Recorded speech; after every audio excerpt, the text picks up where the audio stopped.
Hi guys, welcome to my channel. So today I'm going to talk to you about the title of this video. The title of this video is how Instagram can affect your mental strength. So I'm sure you're just thinking, what has Instagram got to do with mental strength or mental health? So straight away, some of the posts that you're going to see on your feed, so I would say Instagram encourages people to compare themselves to other people, because when you go through your feed, all you're seeing is pictures of people on holiday in Dubai or France or Spain or America, and that reminds you that you are not on holiday and you are not having as good a time as somebody else. And if you're, somebody who's particularly not mentally strong as they could be at the time, you'll start to think things like, that's never going to happen to me, I can't afford that, nice for her but I can't afford it. As we know, comparing yourself does really test your mental strength, and it's not a good habit to have, to compare yourself to other people anyway. The obvious things I'm going to note as well, the likes thing. I think what it is with the likes is, not only does, if someone else has got more likes than you, it makes you think that they are amazing and they're great and they're a much better person than you. Possibly, this is how you could possibly interpret it. But you might also start to think that no one likes you then. So someone else gets really great likes because they're a great person, and then you don't get any likes because you're not a great person or no one really admires you. So it might bring about a certain understanding that in order to be liked, you have to be like someone else. And that's another thing that will affect your mental strength, is that if you constantly try to be like someone else, that will send you crazy anyway, because you cannot be someone else. So if you try constantly to be someone else, you're going to lose a sense of yourself. Another thing is the comments. The comments is obviously, sometimes those comment sections below pictures are used as a way of attacking somebody or saying horrible things, and it's just not nice at all. It's just not nice for the person who has to read those comments. You see it a lot on female pages. You see things like, you're fat, you're disgusting, you are so ugly.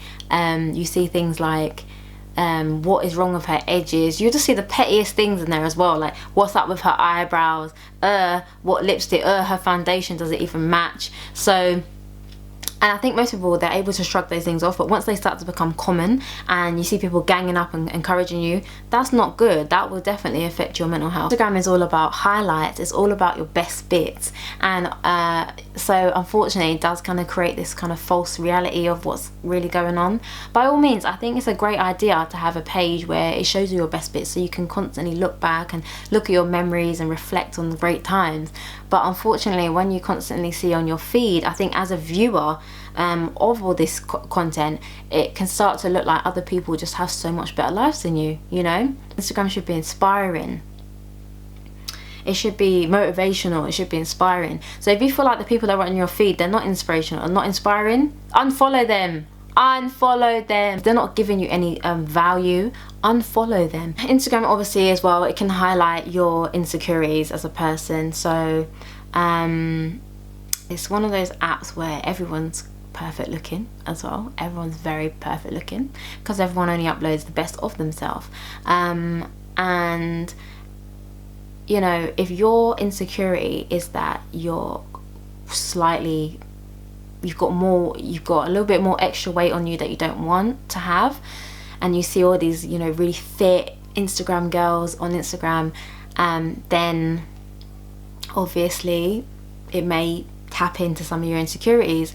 And I actually think a lot of the negative comments that are on Instagram, some of those trolls that write horrible things, it's just because they're not happy in themselves. So the only way that they can really express this emotion is to basically put someone else down, because that makes them feel better, and that obviously is not the right way to go about it, but by all means that's what people do. And I think another one is obviously the skills. So people share their skills on there, so sometimes that really does get to people because they realize how bad their skills are and compared to other people's. And again, the mentality here, you shouldn't think like that, but people do think like that. They look at other people's pages. For example, if you're like a trainee makeup artist, and some people will follow people for inspiration, and other people will feel intimidated or feel less than because they can see someone else is much better than they are. We can all be a lot more happier, and we can be a bit more aware of how the app is. Again, it's all about perception. Not everyone's going to see Instagram in this way, but for definite, I think it's a very known thing, but we don't speak about it. We never speak about things like this. I'd love to know what you guys think. If you think that Instagram is actually associated with your mental health or your mental strength at all, whether you feel like there could be anything done to improve mental health and especially and Instagram in general, what kind of things they could put in place to kind of improve the environment. Or maybe you don't see Instagram as a threat at all. You don't feel like it threatens your mental strength, or it doesn't do anything for your mental health or your mental strength at all. You know, write in the comments below. I'd love to know. But just from Livia, just one tip, it would be to just follow the right people. And I think that's what Instagram always intended. I think a lot of people follow people to get a follow back, or they'll like make fake comments on people's pages like, oh my god, you're so amazing, you're so beautiful, just to catch someone's attention so that they'll follow them back too. But honestly, you don't need that. Follow people that you actually admire, who inspire you and you have genuine connections with, or if you know someone looks good, you can just follow them too. Or if you want to slide into someone's DMs, do that. But by all means, like, don't feel bad about unfollowing people. It is what it is. You'll unfollow some people and you'll follow different people. Thank you so much for watching this video, guys. Let me know what you guys think. If you haven't subscribed already, please subscribe to my channel so you can see more content on mental strength, and I will see you in my next video. Thank you so much.